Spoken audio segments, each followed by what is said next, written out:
Ce qu'on vous propose, c'est que vous pouvez utiliser le chat pour poser vos questions ou alors lever la main pour intervenir euh, selon ce que vous préférez. Et du coup, bah, je passe la parole à Emmanuel et à Romain qui vont animer cette session. Alors bonjour à toutes et à tous, et on est ravis d'être parmi vous aujourd'hui. Moi je suis Emmanuelle Babinet. Et moi, Romain Masson. Et donc, comme le disait Mathieu, durant cette conférence, nous allons tâcher de vous aider à vous préparer au mieux à vos entretiens alors, en job dating en vue du 5 novembre. Mais bien sûr, tous les conseils peuvent être applicables aussi à des entretiens plus classiques et plus longs. Donc, nous allons vous proposer quelques outils qui vont vous permettre de répondre à ces trois objectifs. Être capable de verbaliser vos compétences afin de mieux valoriser et de valoriser de manière efficace votre profil et votre parcours, et ainsi de prendre confiance en vue des entretiens notamment. Tout est lié. Donc, du coup, du point de vue du sommaire, nous allons d'abord vous présenter Verneuil Formation très brièvement et on va se présenter avec Emmanuel. Nous verrons dans un deuxième temps comment réussir à verbaliser vos compétences pour ainsi valoriser votre profil. Et dans un troisième temps, on verra comment prendre confiance grâce à une préparation approfondie adaptée à un entretien et notamment pour le job dating. Verneuil Formation, c'est une structure qui existe depuis 1993, qui a été fondée par Valérie Moriot. C'est une structure spécialisée en reclassement professionnel et nous sommes déployés sur 5 départements, sur la Loire, sur l'Isère, sur le Rhône, dans le département de l'Ain et de la Savoie. Et notamment, on intervient pour le dispositif Doc2Job, qui est là pour accompagner les docteurs. Mais Emmanuel va vous en dire plus à ce sujet. Alors, donc moi, je suis au sein de Verneuil Formation en charge du dispositif qui s'appelle Doc2Job, qui est un accompagnement, un programme d'accompagnement dédié aux docteurs, un accompagnement personnalisé pour les docteurs qui sont en recherche d'emploi. Et je suis également en charge d'un autre dispositif qui consiste à accompagner des licenciés économiques. Et moi, je suis docteur en droit public et je suis également au sein de Verneuil Formation rédacteur appel d'offres. On va donc commencer le deuxième volet et rentrer dans le vif du sujet.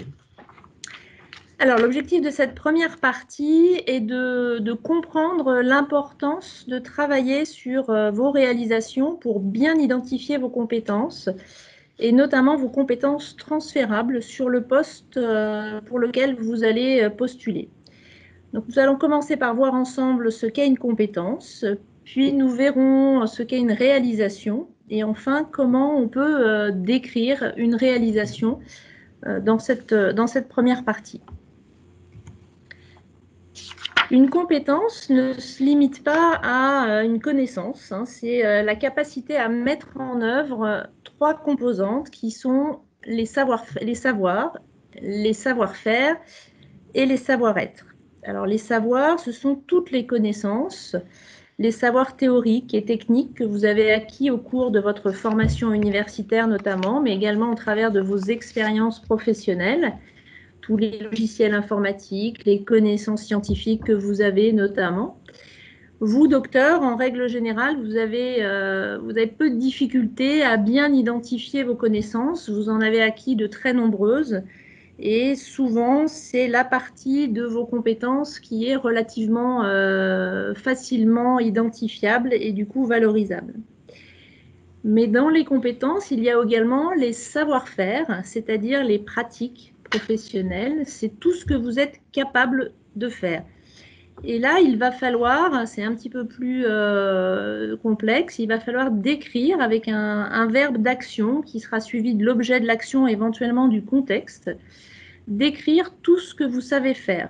Par exemple, former, encadrer une équipe technique, rédiger des rapports scientifiques. Donc, tous vos savoir-faire vont être très utiles pour essayer de bien verbaliser l'ensemble de vos compétences. Et enfin, troisième pan, qu'on verra aussi plus loin, ce sont, troisième composante des compétences, ce sont les savoir-être, qui sont tous les comportements professionnels, c'est-à-dire vos capacités à agir, à interagir avec les autres dans un contexte professionnel. Alors, concernant les savoir-faire, ils sont très souvent en fait visibles avec des verbes d'action. Donc là, on vous a mis un exemple de tableau avec des verbes d'action. Vous en trouvez très facilement sur Internet. Il suffit justement de faire coïncider, dans le cadre de vos candidatures, les éléments qui vous sont demandés dans le cadre du poste avec ces verbes d'action pour démontrer, on le verra juste après, tout ce que vous avez pu faire au sein de vos expériences. Et ainsi, si on est dans la colonne dirigée, ça peut être animer un atelier, ça peut être conduire un entretien, ça peut être déléguer des missions et savoir déléguer des tâches si vous êtes amené à encadrer une équipe. Ça peut être aussi donc manager une équipe ou encore piloter un projet. Et si vous répondez par exemple à une offre concernant chef de mission pour un projet, si vous utilisez ce type de verbe d'action, tout de suite le recruteur saura identifier vos compétences plus facilement. Juste dire je sais mener un projet, non, vous savez piloter un projet. Et les verbes d'action, c'est vraiment ce qui est demandé pour pouvoir déterminer et identifier ces savoir-faire. Donc, comment réussir à transcrire vos compétences scientifiques qui sont la plupart du temps très poussées, très approfondies et très détaillées? Comment les retranscrire déjà sur votre CV et puis ensuite comment les verbaliser et réussir à les rendre compréhensibles par tous les recruteurs? Nous allons vous proposer de le faire en vous référant notamment au répertoire opérationnel des métiers et des emplois au travers de l'outil IMT, l'information sur le marché du travail, que vous trouverez sur l'Emploi Store de Pôle emploi. Donc là, on vous a pris un exemple que Romain va vous détailler. Alors, on a pris l'exemple de responsable de projet recherche et développement qui correspond quand même à bon nombre de profils docteurs si on est dans le domaine de la recherche et du développement industriel. Alors, on vous a mis juste en bas, là, vous voyez, le lien qui vous permet d'aller sur l'IMT, en fait. Et comme ça, vous pouvez chercher différents types de métiers.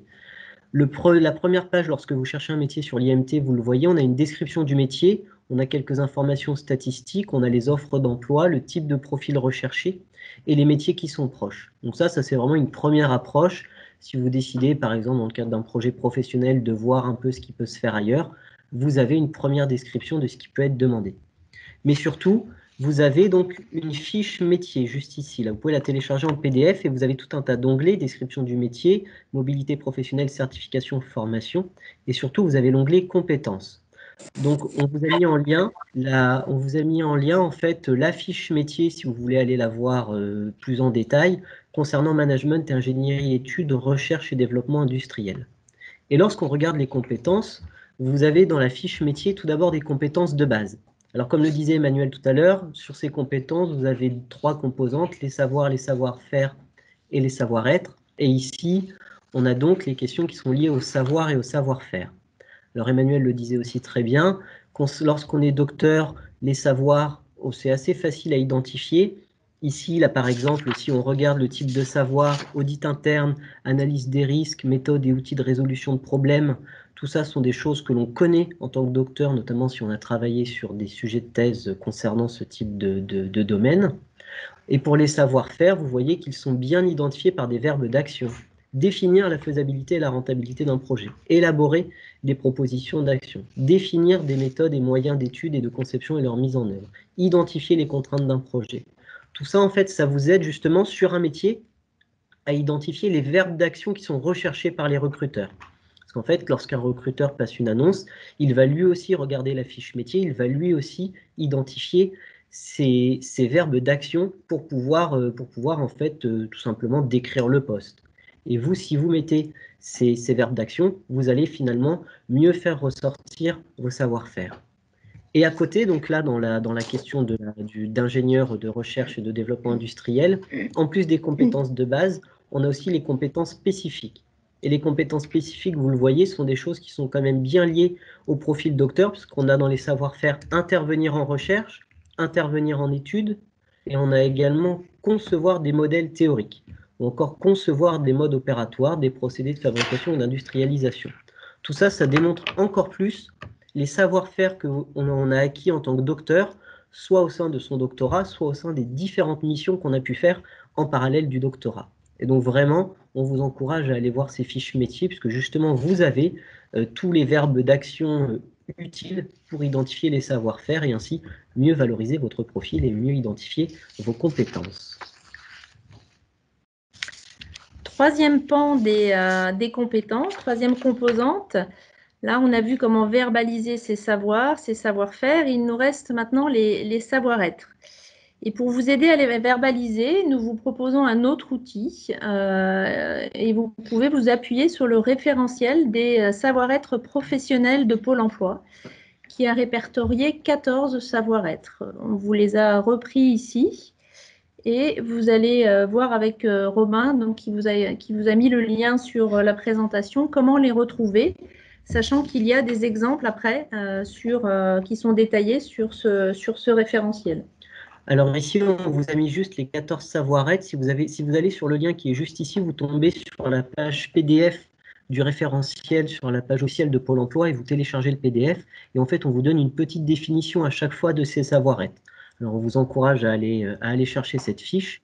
Le but étant finalement de bien cibler le savoir-être que vous avez vous dans votre profil, mais aussi par rapport au poste. Lorsque j'avais candidaté chez Vermeil Formation et que j'avais dans mon CV indiqué quelques savoir-être, lorsque je réponds aux appels d'offres, il faut notamment avoir la capacité en autonomie, le sens de l'organisation et la gestion du stress. Donc, c'est des choses que j'ai pu mettre dans mon accroche de CV. Et certes, ensuite, être fort de proposition, être curieux ou la prise de recul, c'est important, mais ça n'était pas forcément le plus utile pour le poste. Et donc, en fonction de ces savoir-être, on peut vraiment identifier ce que l'on a dans son profil pour le faire correspondre au poste. Et ensuite, bien sûr, à vous, lors de l'entretien, d'échanger sur ce savoir-être et comment est-ce que justement vous l'avez mis en œuvre ou comment est-ce que vous l'avez mobilisé. Est-ce que vous avez déjà des questions, puisque avant de passer sur les réalisations, est-ce que vous avez des questions déjà sur les compétences, les savoirs, les savoir-faire et les savoir-être? On vous lit dans le chat, donc si vous avez des questions dans le chat, n'hésitez pas.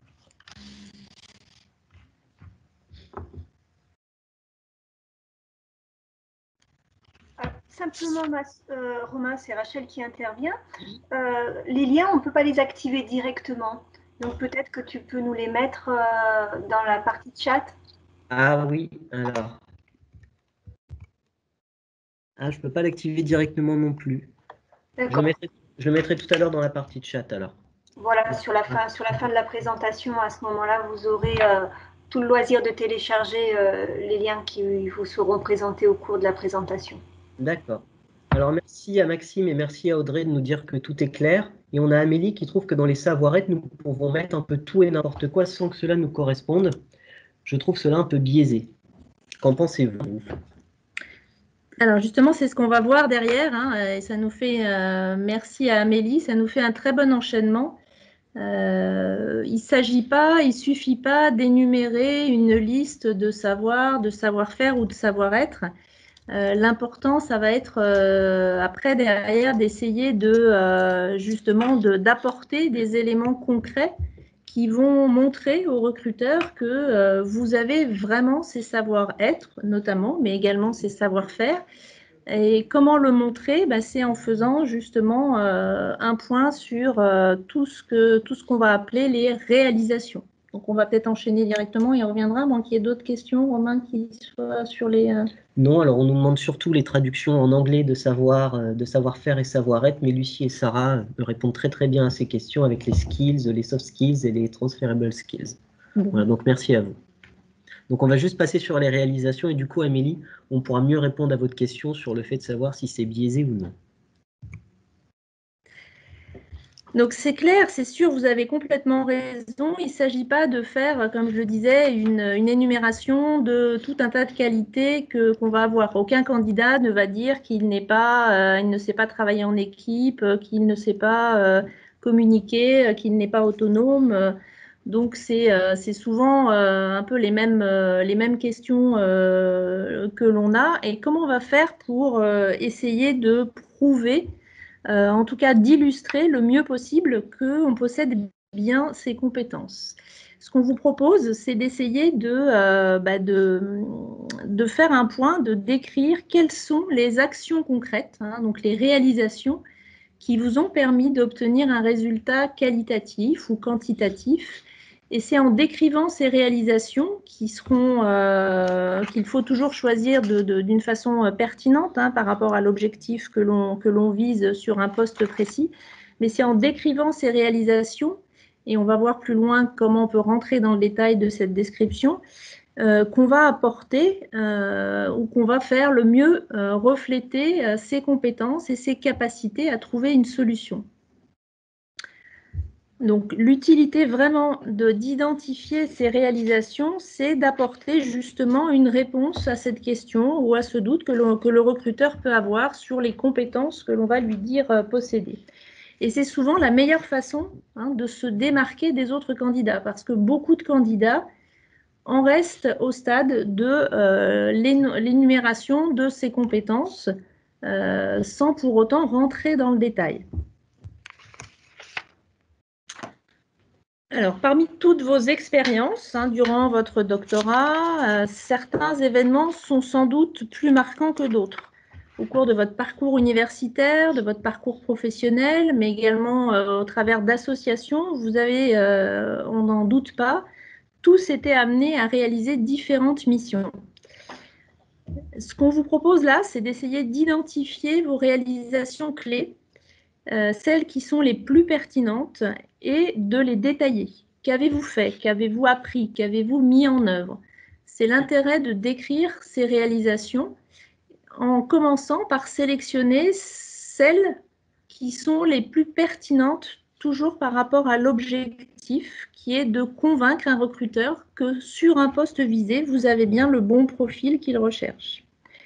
Alors, on peut utiliser une méthode qu'on appelle la méthode STAR pour réussir à décrire ces réalisations et commencer par rentrer justement dans le détail de cette description en décrivant la situation, le contexte, les tâches, quelles étaient vos missions, quel rôle avez-vous eu, vos actions, quelles ont été les mesures que vous avez mises en œuvre, comment avez-vous fait pour réaliser et mener à bien ces tâches, et ensuite en décrivant les résultats que vous avez obtenus. Quels sont les objectifs que vous avez atteints? Si vous pouvez apporter des données chiffrées, quantitatives, parfois c'est bien aussi. C'est une façon d'apporter justement des preuves, des éléments concrets de votre capacité à atteindre des objectifs.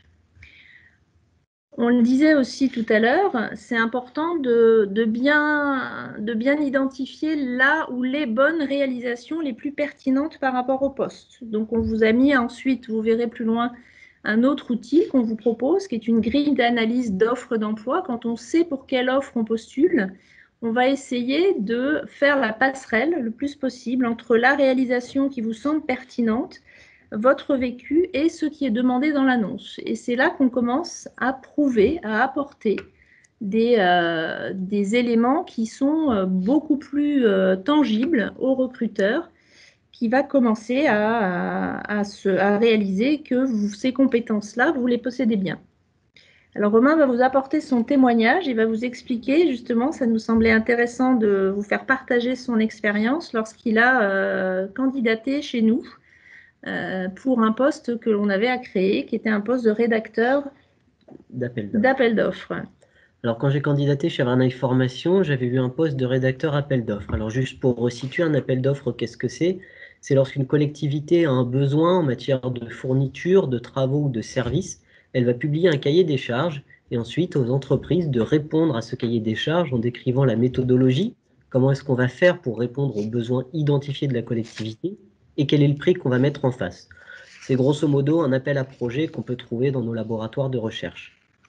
Et concrètement, je n'avais pas forcément répondu à des appels d'offres dans le cadre de la formation, parce que Verneuil Formation est un organisme de formation, mais lorsque j'étais venu en entretien, je me suis basé sur une ancienne expérience dans une étude de notaire, où il y avait un projet naissant dans un pôle de droit public, qui était justement dans cette étude de répondre aux appels d'offres pour conseiller les collectivités juridiquement sur des aspects de droit public.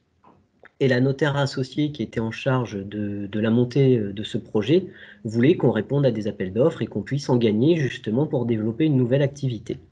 Donc vis-à-vis de Valérie Moriot, je lui ai expliqué, la directrice de Verneuil Formation, je lui ai expliqué la situation, qu'il y avait un pôle naissant et que du coup, je pouvais aussi ici être capable de prendre en charge la création d'un poste, puisqu'en fait, c'était à peu près les mêmes situations. Concernant les tâches, je lui avais décrit que je savais faire la veille des appels d'offres, que je savais répondre aux différents formulaires administratifs en lui citant lesquels, et du coup, elle pouvait voir que je maîtrisais quand même les termes et que je maîtrisais les formulaires, que je savais rédiger les méthodologies et comparer un prix pour savoir ce que faisaient les concurrents pour que nous, on puisse s'adapter aussi en termes de prix. En termes d'action, je lui avais expliqué qu'une fois que j'avais recherché un cahier des charges, je le soumettais à mes supérieurs hiérarchiques pour savoir si on répondait à l'appel d'offres ou pas, est-ce que c'était vraiment intéressant de passer du temps sur la réponse ou pas. Et ensuite, je leur faisais relire régulièrement ce que je rédigeais, parce qu'il faut quand même que ce soit relu par plusieurs personnes à la fin pour rendre un projet le plus abouti possible. Et les résultats ont été, donc c'était 3 gros appels d'offres dans le cadre de l'étude de notaire à l'époque. Et sur ces 3 gros appels d'offres, il y en avait un, en termes de résultats, on n'a jamais eu de réponse, donc on suppose que c'était négatif. On en a un qui avait été négatif, on avait eu notre offre rejetée. Et enfin, le dernier avait été gagné. Et le dernier avait été gagné, du coup, sur les 3 qui on avait répondu sur un temps assez court, c'était sur 6 mois à peu près, il y en avait un qui avait été gagné. La directrice de Verneuil Formation, elle, de son côté, comme c'était une création de poste et qu'elle s'engageait quand même sur un nouveau poste, pouvait voir qu'il y avait derrière un potentiel pour pouvoir répondre à des appels d'offres et en gagner sur le moyen terme et le long terme. Et donc, du coup, j'avais bien expliqué avec la méthode STAR où j'en étais à l'époque dans le cadre de l'étude de notaire, ce que j'avais fait, les résultats que j'avais eus, et ça permettait pour elle aussi de mieux se projeter dans le cadre de la création de poste. Voilà, merci Romain pour ce témoignage. Donc là, on voit, je pense que ça répond un peu mieux à la question d'Amélie, on voit qu'on est vraiment rentré dans le détail et que l'expérience de Romain en décrivant sa réalisation a certainement beaucoup parlé à son recruteur, puisqu'il a pu montrer par des éléments concrets qu'il possédait un certain nombre, notamment de savoir-être, cette capacité à créer de toutes pièces, à prendre en charge et à créer une situation, à créer un poste.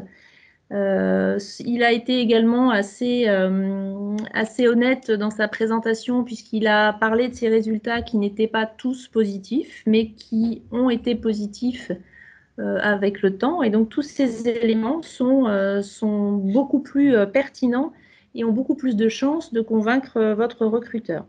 Alors là, il est rentré dans le détail et Romain avait un entretien en présentiel avec le recruteur. Là, on parle d'une préparation beaucoup en job dating, en vue des entretiens que vous allez avoir le 5 novembre. Donc, bien entendu, il ne sera pas toujours utile lors de ces job dating. En tout cas, vous n'aurez pas le temps de rentrer dans le détail à ce point de chacune des réalisations que vous choisirez.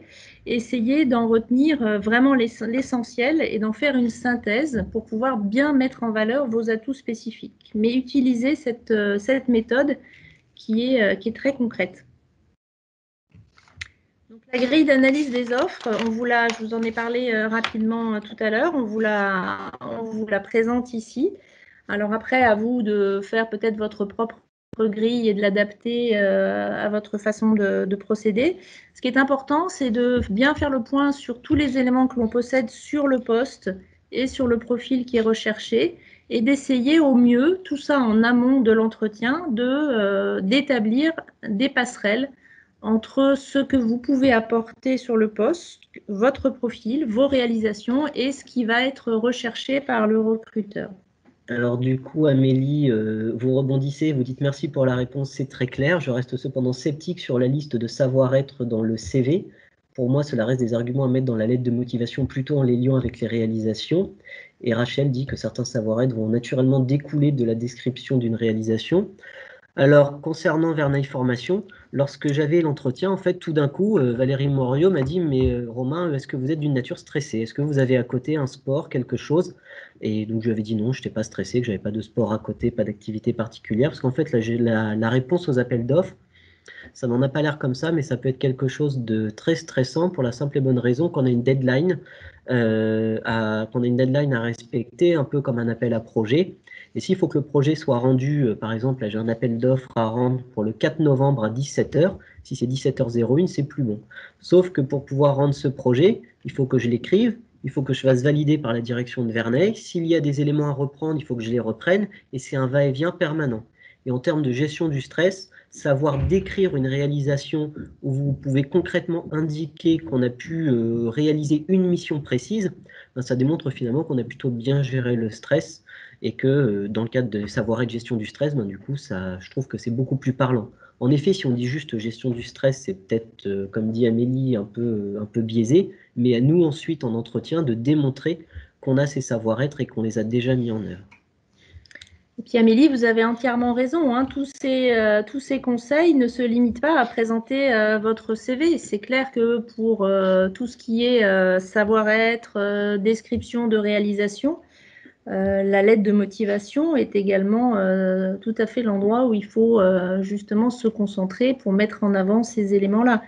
Mais c'est valable aussi pour se préparer en entretien, hein. Donc, c'était des informations utiles à connaître, à préparer et que vous pouvez mettre en application sur ces 3 outils de votre recherche d'emploi. Et comme dit Oriane dans le chat, pour le volet savoir-être dans le CV, on peut aussi les valoriser à travers des activités extra-professionnelles, les engagements associatifs, les activités sportives, culturelles. Clairement, ça aussi, c'est des choses qu'on peut mettre en avant pour démontrer autre chose que son parcours professionnel. Donc concrètement, si je reprends l'exemple des appels d'offres, il y a aussi dans les savoir-être le fait d'être persévérant. Le doctorat était tout indiqué, puisque quand j'ai candidaté chez Averna Formation, j'ai soutenu ma thèse qu'une année après avoir été embauché, donc j'étais encore en doctorat. Et pour répondre à un appel d'offres, on peut perdre, on peut perdre, on peut perdre. À un moment donné, on va gagner. On ne peut pas tout gagner au niveau des appels d'offres. Et ça, il fallait aussi quelqu'un de persévérant, parce qu'à un moment donné, il ne faut pas se laisser démonter, il ne faut pas se laisser abattre, il faut pouvoir rebondir. Et la thèse ici était tout indiquée, puisque lorsqu'on rédige une thèse sur plusieurs années, ça montre bien quand même normalement le caractère persévérant du doctorant et ensuite du docteur. Donc j'espère, Amélie, qu'on a pu réussir à répondre à votre question et apporter des arguments lors de l'entretien sur les savoir-être. Est-ce que vous avez d'autres questions sur... Alors Sarah, je suis d'accord. Tous les doctorants sont persévérants à ce niveau-là, en effet. Ça, c'est sûr. Tous les doctorants et tous les docteurs, du coup, ont été persévérants. Alors, est-ce que vous avez des questions sur ces questions de valorisation des compétences et de verbaliser les compétences et de valorisation du profil? Est-ce que vous avez d'autres questions?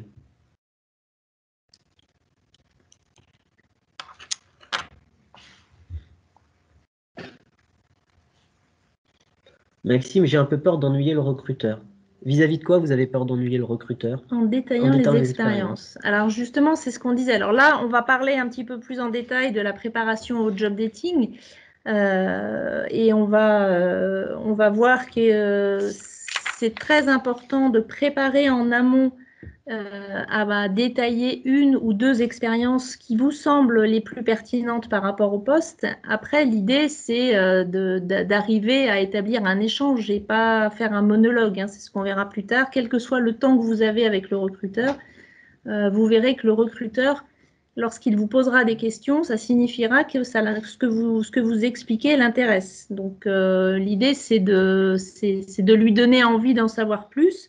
Et si vous lui parlez de choses qui le concernent moins directement par rapport à ce qu'il recherche, effectivement, il faudra être capable de changer de sujet ou de répondre à ces questions qui seront plus ciblées sur ses objectifs à lui.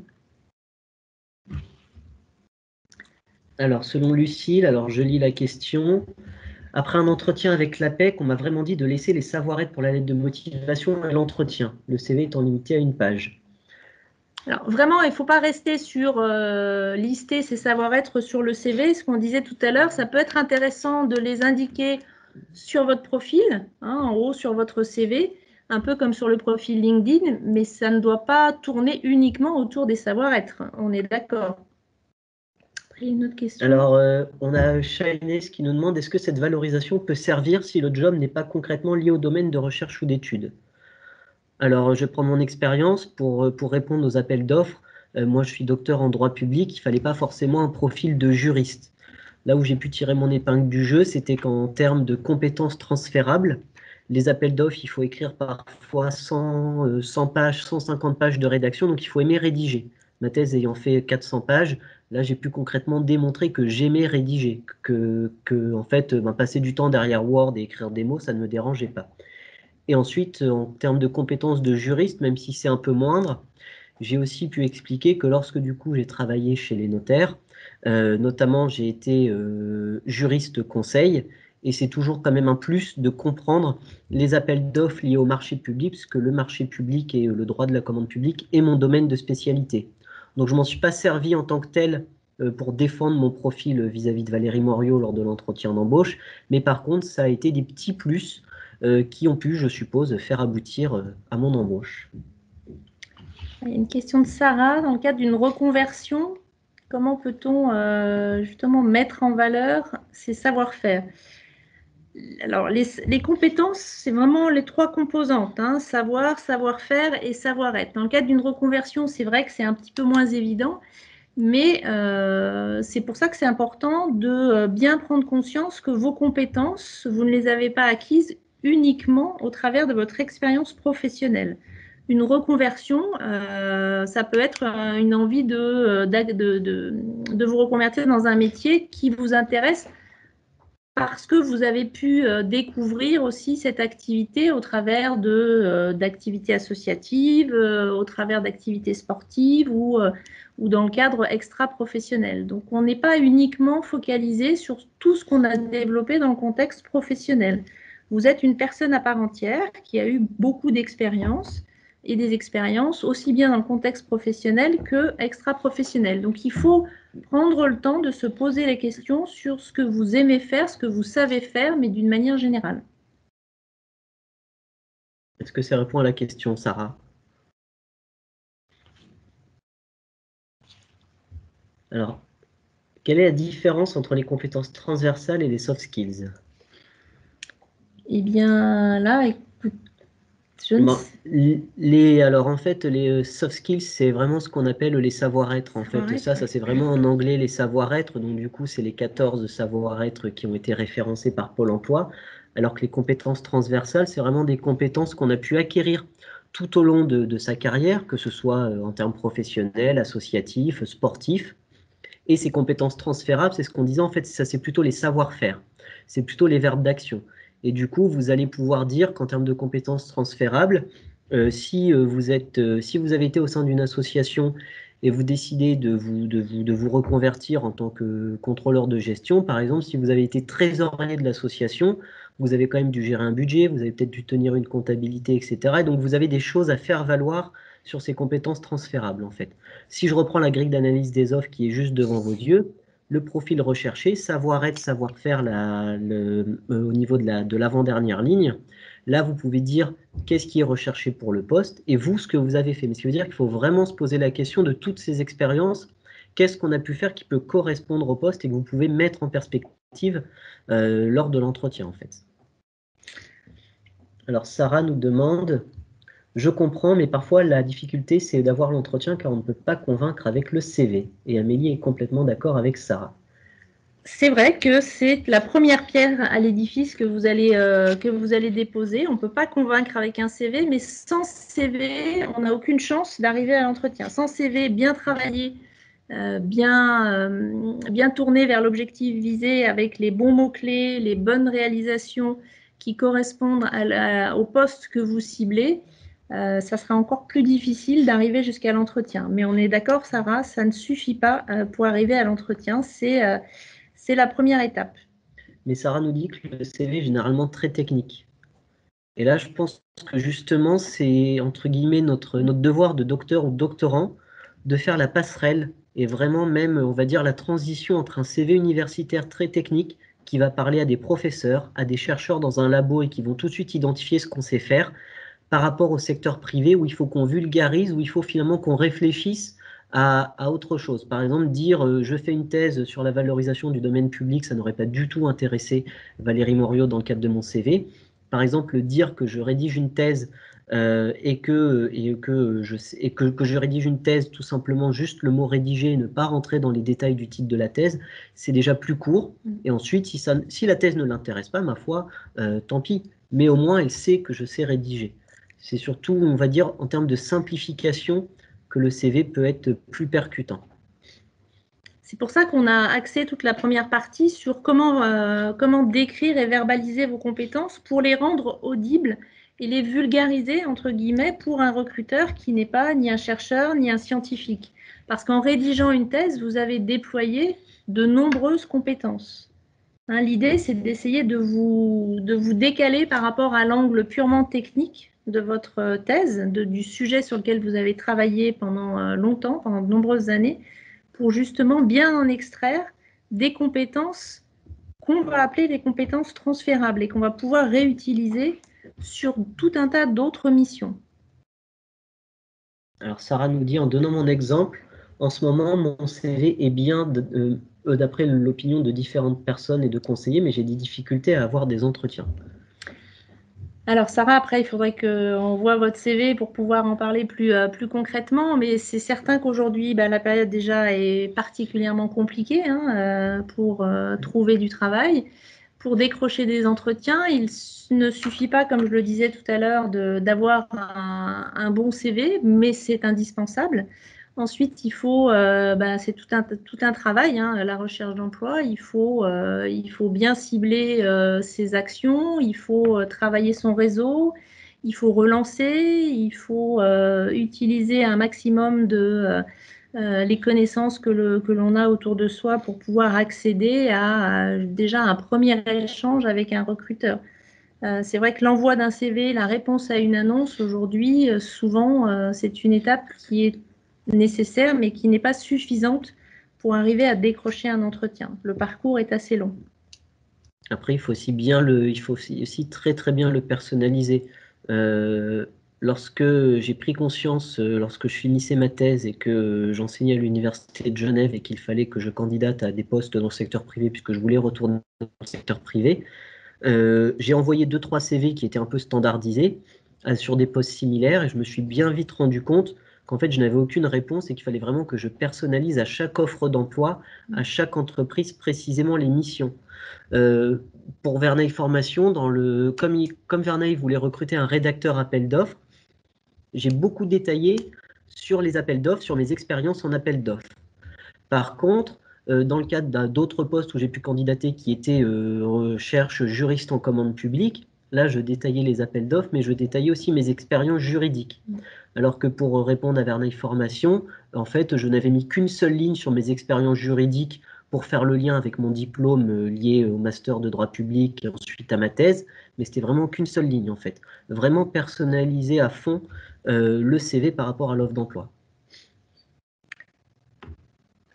Alors, on va enchaîner, on va passer à la troisième partie de cette intervention qui découle un peu de tout le travail qu'on vous a proposé de faire en amont. C'est comment on arrive à prendre confiance et du coup à être pertinent et à être convaincant en entretien. Donc là, on est arrivé à l'étape de l'entretien. Et le 5 novembre, bien, c'est l'étape à laquelle vous êtes tous arrivés. Et l'idée, c'était de vous donner quelques clés pour bien préparer votre entretien en job dating. La clé, c'est vous préparer, vous entraîner, adapter, comme on l'a dit déjà tout au long du début de cette intervention, votre présentation à la fois au poste visé, mais aussi au format de l'entretien. Job dating, c'est court, il faut justement s'adapter. On a peu de temps pour convaincre, peu de temps pour être percutant. Et pour diminuer au maximum votre stress, le mieux, c'est de préparer à fond votre présentation et d'anticiper le mieux possible votre entretien. On vous propose, on vous conseille de vous entraîner à vous présenter de manière très concise, 2 minutes maximum. C'est souvent le temps qu'il faut pour justement accrocher ou pas l'intérêt du recruteur. C'est un petit peu comme un teasing quand on va voir un film et qu'on cherche si ce film va nous intéresser. On va d'abord voir consulter le teasing. Si le teasing est bien fait, est accrocheur, on va avoir envie d'aller voir ce film. Et bien là, l'idée, c'est un peu la même chose. Si vous arrivez à mettre en avant l'essentiel de votre profil et uniquement l'essentiel, c'est comme ça que vous allez donner envie au recruteur d'en savoir plus et lui donner envie de vous proposer un entretien plus long dans lequel vous aurez là l'occasion de rentrer plus dans le détail de votre parcours. comment être percutant dans votre présentation pour un job dating? Déjà, parlez au présent, hein, de façon directe, faites des phrases courtes. En amont, informez-vous au maximum sur l'entreprise, hein, donc ça paraît assez banal comme conseil, mais souvent c'est ce qui peut faire la différence. Essayez un maximum de vous renseigner sur la culture d'entreprise, sur ses valeurs, sur le contenu du poste. Pour cela, allez sur Internet, sur le site de l'entreprise, utilisez au maximum votre réseau, le premier cercle, le deuxième cercle, le troisième cercle. Il y a forcément quelqu'un dans votre entourage, proche ou moins proche, qui est en lien plus ou moins direct avec cette entreprise, qui exerce un poste similaire à celui pour lequel vous postulez. Et ça peut vous aider énormément à trouver la façon d'exprimer le mieux votre motivation et à vous présenter de la manière la plus pertinente. Il faut vraiment se concentrer sur l'essentiel. C'est la seule façon de convaincre un recruteur pendant le temps imparti d'un job dating et de lui donner envie de vous recevoir plus longuement.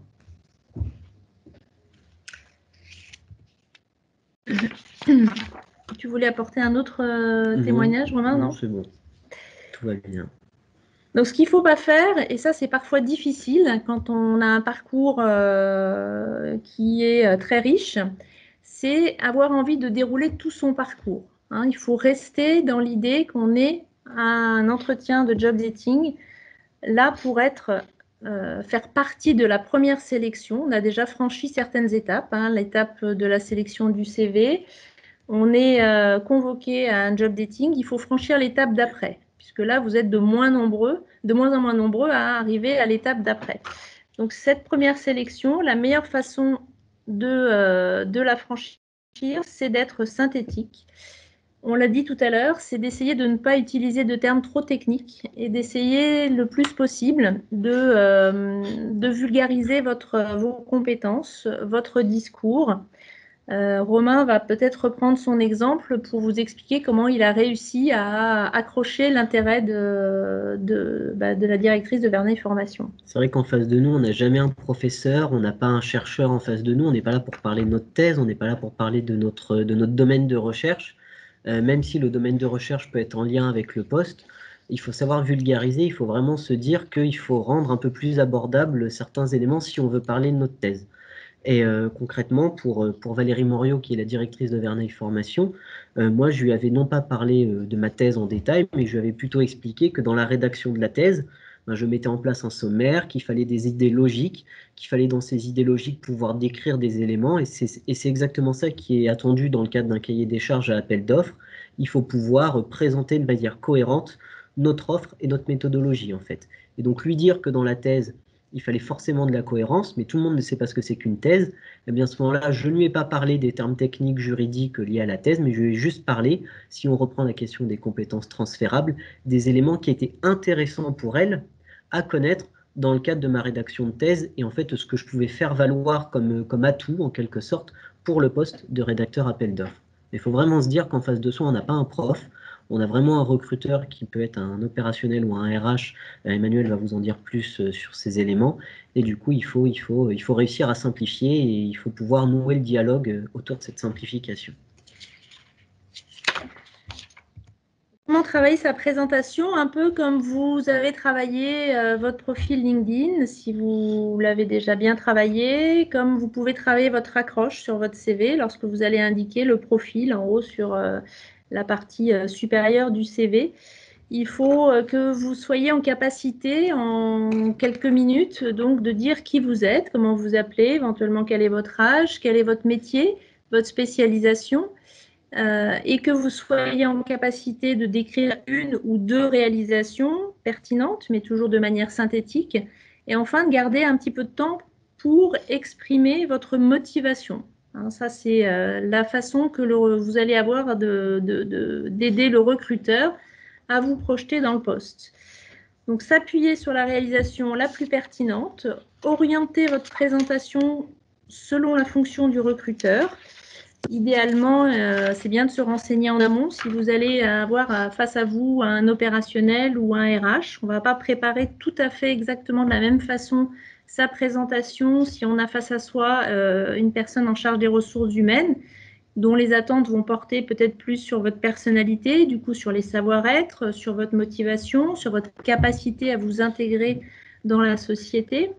Et si vous avez en face de vous un recruteur qui est plutôt un opérationnel, donc ses attentes vont être certainement un petit peu plus techniques. Et là, votre discours, il faudra l'orienter davantage sur vos compétences, tout en gardant à l'idée qu'il faut essayer de les vulgariser quand même, hein, comme le disait Romain, vous n'avez pas un professeur ni un chercheur en face de vous, mais un recruteur, un opérationnel qui travaille dans le secteur privé et qui a besoin justement de vous projeter, de savoir si vous avez les compétences qu'il recherche.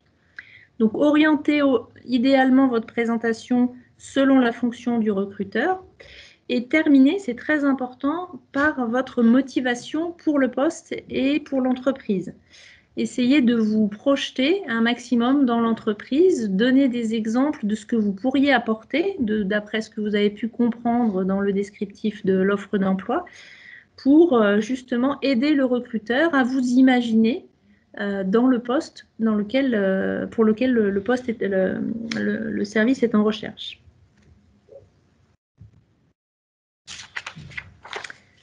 Comment réussir à faire tenir tout ça en 2 minutes? C'est vrai que c'est un peu un casse-tête, mais ça peut le faire quand même. Et la seule façon d'y arriver, c'est de vous entraîner et de vous entraîner, de vous enregistrer, d'apprendre par cœur, de bien choisir vos mots, de revoir peut-être votre présentation en vous réécoutant. 2 minutes, c'est court. Ça passe vite et donc il est très important de bien choisir l'ensemble des termes que vous allez utiliser. On connaît tous la thèse en 180 secondes et donc là du coup ce ne serait pas en 180 secondes mais en 120 secondes et c'est la même chose, on n'a pas 1 minute de plus. Et donc pour réussir à vulgariser sa thèse en 3 minutes et réussir à accrocher l'intérêt, tous les participants se sont vraiment entraînés, ont bien choisi leurs mots justement, ont pesé leurs mots pour tenir dans le temps imparti et pour réussir à faire valoir leur thèse. Et donc c'est un peu comme le pitch de thèse. Si on vous demande de résumer votre thèse de manière simplifiée en 2 minutes, il faut pouvoir s'entraîner, il faut pouvoir reparler en fait de votre projet, de votre présentation en 2 minutes. N'hésitez pas à demander à votre famille, à vos amis si c'est compréhensible, si vous tenez bien 2 minutes. Mais en tant que docteur, on a quand même l'habitude, alors soit si on a déjà participé à la thèse en 180 secondes ou si on aime regarder les présentations, mais c'est la même chose pour les colloques. Lorsque dans un colloque, on vous dit que vous avez 10 minutes, 15 minutes, 20 minutes d'intervention et pas 1 minute de plus, en général, si on fait bien le job, on arrive toujours à tenir dans le temps imparti, parce qu'on s'est bien entraîné avant, parce qu'on a bien répété, parce qu'on a bien décidé d'enlever telle partie qui peut être moins intéressante, d'approfondir telle partie qui peut être plus intéressante. Et c'est exactement la même chose pour se préparer en 2 minutes. Il faut vraiment bien s'entraîner, comme dit Emmanuel, s'enregistrer, apprendre par cœur et bien choisir ses mots. D'autant que pour revenir sur une des questions qui avait été posée tout à l'heure, effectivement, il faut essayer d'éviter d'ennuyer son recruteur et même en 2 minutes, on peut le faire. Donc, il faut essayer de préparer au maximum son teasing, sa présentation, mais il faut absolument laisser la place à un échange. L'entretien n'est pas un monologue, même si l'entretien est court, et c'est quand le recruteur prendra la main, vous posera des questions sur les points qui sont importants pour lui, que là, le véritable échange, le dialogue va s'instaurer, et c'est vraiment important de laisser du temps pour que le recruteur puisse vous poser les questions qui sont importantes pour lui. Contrôler la logistique en amont, bon ça je pense que vous êtes tous préparés à ça, hein, vérifier votre connexion internet, le fonctionnement du job dating, la tenue et le fond que vous allez avoir derrière vous. Ce sont des conseils auxquels vous êtes habitués. Préparer des questions, hein, même si le temps imparti est très court, si le recruteur vous demande si vous avez des questions et que vous êtes un petit peu stressé, c'est mieux d'avoir préparé en amont des questions. Il faut que ces questions soient centrées, bien entendu, soit sur l'entreprise, soit sur les missions du poste. L'idée, c'est que vous en sachiez un petit peu plus Hein, toutes les autres questions d'ordre salarial, sur l'organisation du temps de travail, la distance, etc., par rapport à votre domicile, ce sont des choses évidemment qu'on n'aborde pas du tout, encore moins dans un job dating, mais préparez des questions sur les missions, le contenu du poste.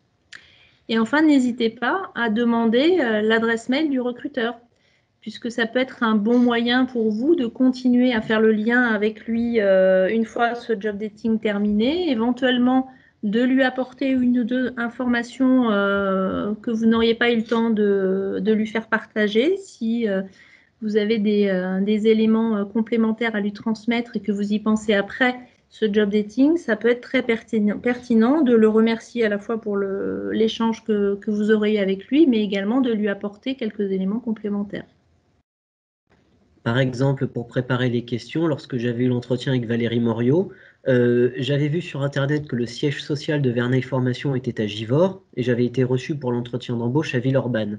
Et ça m'a permis de poser la question de savoir s'il y avait plusieurs antennes à Verneuil Formation. Et là, elle m'a expliqué que Verneuil Formation était sur 5 départements et ça permet déjà de voir quelle serait l'ampleur de la tâche de rédacteur appel d'offres pour réussir à répondre à des appels d'offres sur 5 départements différents.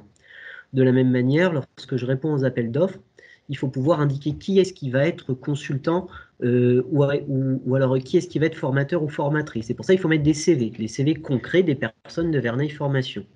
Et j'avais demandé du coup à Valérie Moriot s'il existait, parce que dans le cadre du métier de rédacteur, c'est quand même plus simple si tout est sur un seul serveur et moi je vais piocher les CV.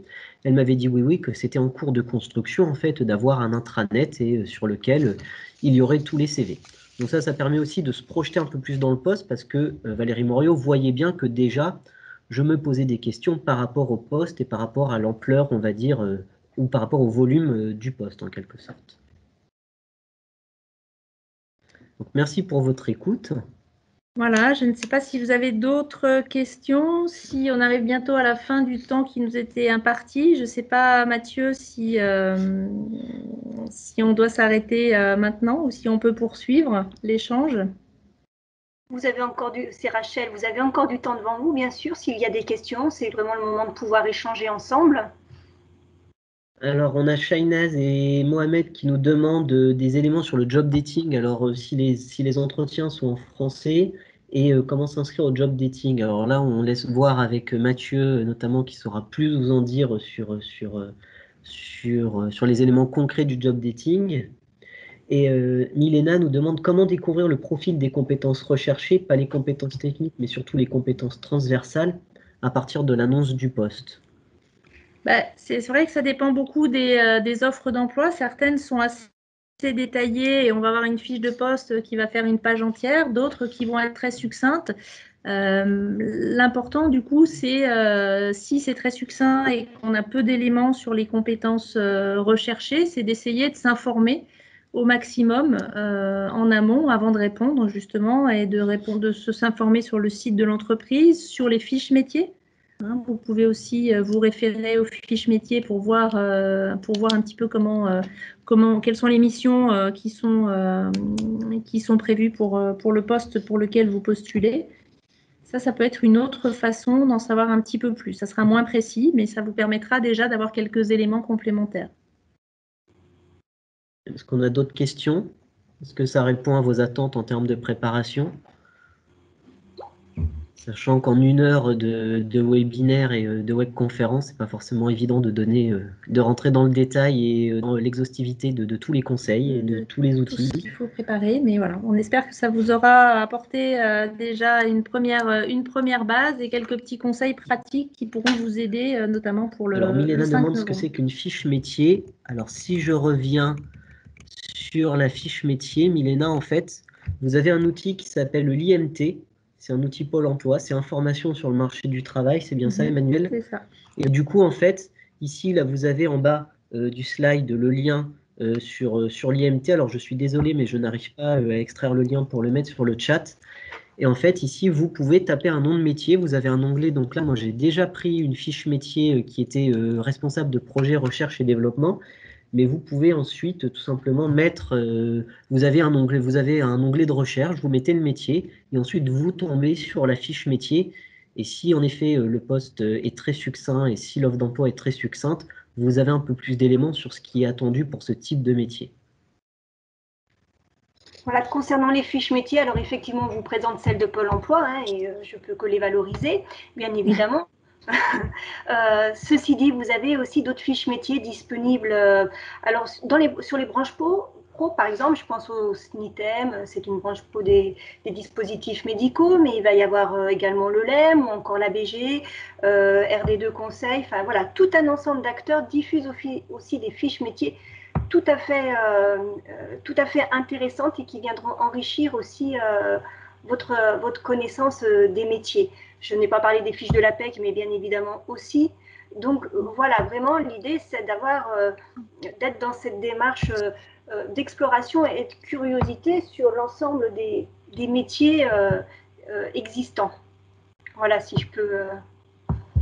Oui, c'est vrai. Merci de ces précisions. C'est vrai qu'on est parti sur les fiches métiers Pôle emploi, mais il y en a d'autres aussi qui sont... C'était une belle accroche. Merci. Il y a une dernière question peut-être à laquelle on peut répondre, celle de Lucille qui demande s'il faut décrire rapidement sa thèse sur son CV ou s'il est suffisant de mettre que l'on a une expérience de 3 ans. J'ai pas vu la fin de la question. Une expérience de 3 ans qui est une expérience, une thèse en géologie, dans son cas. Alors effectivement, ce sera peut-être plus pertinent, Lucille, de pas forcément décrire votre travail de thèse sur votre CV. Éventuellement, vous pourrez l'expliquer en entretien si vous avez des questions qui portent là-dessus. L'idée, c'est vraiment de faire le lien, hein, comme on l'a vu tout au long de cette conférence, entre ce que vous avez fait pendant cette thèse et plutôt de le considérer comme ce qui est le cas, de le valoriser comme une réelle expérience professionnelle. Moi, si je peux me permettre, Lucille, concernant par exemple, lorsque je candidatais à des postes de juriste en commande publique, je mettais le sujet de ma thèse, bien entendu, mais je ne développais jamais le sujet de ma thèse en détail, mais je mettais quelques mots-clés, par contre, avec le sujet de ma thèse, 2 points, je mettais quelques mots-clés qui concernaient justement le poste de juriste commande publique. Et là, la thèse était une plus-value pour le poste. Par contre, pour le rédacteur d'appel d'offres au sein de Vermeil Formation, je mettais bien entendu que j'étais dans le cadre d'une thèse, je mettais juste le titre de la thèse et je mettais juste le nom de l'université, mais je m'arrêtais là.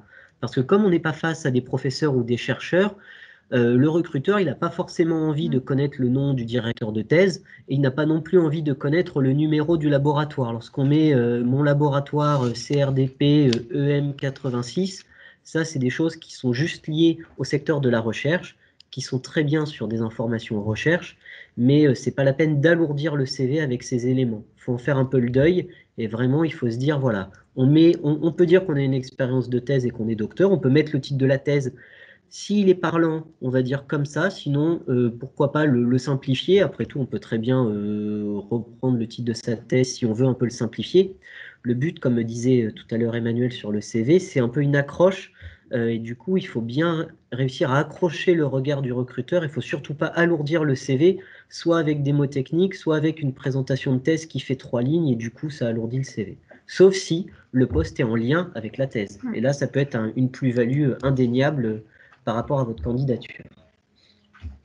Voilà, et pour rebondir sur un message, notamment celui, hop, je vais juste le retrouver rapidement pour faire le lien avec les prochains webinaires qui vont arriver. Eh bien, écoutez, le lien, je l'ai...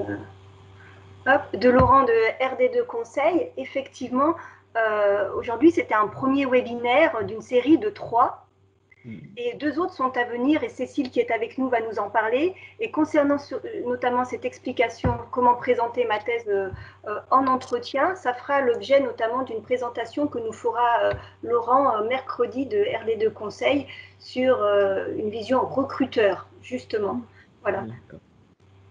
Oui, je me permets de juste reprendre la parole parce que la présentation est tellement partie vite que nous n'avons pas eu le temps de nous présenter. Rachel et moi-même, nous travaillons au sein de l'équipe régionale cadre de Pôle emploi. Nous sommes toutes les 2 conseillères en évolution professionnelle et nous avions proposé ce fil rouge du recrutement pour accompagner les docteurs dans le cadre de ce rendez-vous de l'emploi qui a lieu le 5. Alors, fil rouge autour de 3 webconférences. Le premier, bien la première a été faite aujourd'hui et brillamment. Merci beaucoup Emmanuel et Romain. Sur Docteur Préparez-vous, hein, il nous semblait important justement de vous sensibiliser à cette importance de vous préparer. Second volet demain, hein, on ne perd pas le rythme, à 14h30 également, avec Corinne Cotier de la structure Potentiel et Sel sur fort potentiel au potentiel affirmez-vous. Et là, on va aussi aborder la manière de valoriser son profil dans sa recherche d'emploi, son potentiel dans le monde du travail, dans la recherche de poste, au cours de l'entretien, dans la phase d'intégration, parce que être docteur, ça peut faire peur. Donc, il faut aussi valoriser cette expertise. Et puis, le dernier volet qu'on va aborder, c'est mercredi, avec le cabinet de recrutement R22 Conseil. Hein, Raphaël et Laurent nous accompagneront sur docteur. Positionnez-vous et là, nous aborderons pourquoi les entreprises ont-elles intérêt à vous recruter, comment recrutent-elles des docteurs, quelles sont leurs attentes, etc. etc. Donc là, vous voyez que toute cette série a été construite autour d'un fil rouge qui nous semble important de suivre du début jusqu'à la fin pour bénéficier des expertises de nos animateurs. Et merci à Emmanuel et Romain d'avoir joué le jeu parfaitement aujourd'hui. Et Romain, d'avoir illustré à chaque fois avec votre expérience. Ça permet de contextualiser, ce n'est pas juste des mots, ça prend du sens. Donc, c'était très intéressant. Merci à vous de nous avoir invités, de nous avoir conviés à la webconférence. Et bonne chance à tous pour vos entretiens. Voilà. Et à demain, évidemment. Eh bien, merci beaucoup. Passez une bonne après-midi. Au revoir. Bon après-midi. Merci. Au revoir. Ouais, merci à vous. Merci à toutes et tous. Et au plaisir de prochains échanges. Merci. Avec plaisir. Avec grand plaisir. À bientôt. Et voilà, n'hésitez pas à nous suivre mardi et mercredi si vos emplois du temps le permettent, hein, bien évidemment. Vous nous enverrez les liens des réunions Teams, s'il vous plaît. Bien sûr. Super. Voilà. Très bien, merci. Merci pour la beaucoup. qualité. Merci à tous. Au revoir. Merci beaucoup. On laisse encore un petit peu le chat si toutefois il y avait une ou deux questions, mais pour plus des questions d'ordre organisationnel pour la journée du 5.